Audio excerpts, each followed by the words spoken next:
بسم اللہ الرحمن الرحیم۔ السلام علیکم ورحمۃ اللہ وبرکاتہ۔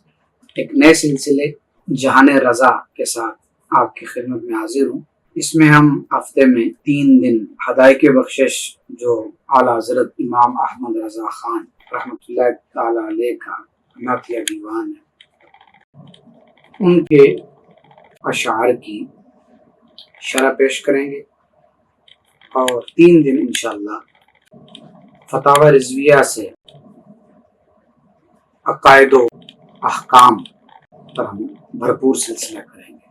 اعلیٰ حضرت کا یہ نعتیہ دیوان ہدایت بخشش، اس میں محض اشعار نہیں، یہ دل کے ان گوشوں سے پھوٹنے والے وہ نغمے ہیں جو کسی عام قلم سے نہیں، عشق رسول صلی اللہ علیہ وسلم میں ڈوبے ہوئے اعلیٰ حضرت امام احمد رضا کے روحانی قلم نے لکھے۔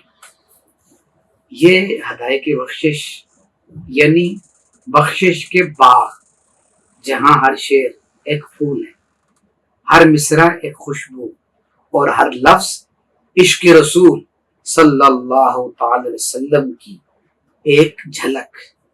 مگر سچ یہ ہے کہ ہم میں سے اکثر ان اشعار کی گہرائی میں اتر ہی نہیں پاتے، نہ لفظوں کی لطافت سمجھ آتی ہے، نہ معانی کی شدت، اور یوں ہم وہ لذت نہیں پا سکتے جو دل کو مدینے کی طرف کھینچ لے، جو آنکھوں میں نمی اور سینے میں نرمی پیدا کرے۔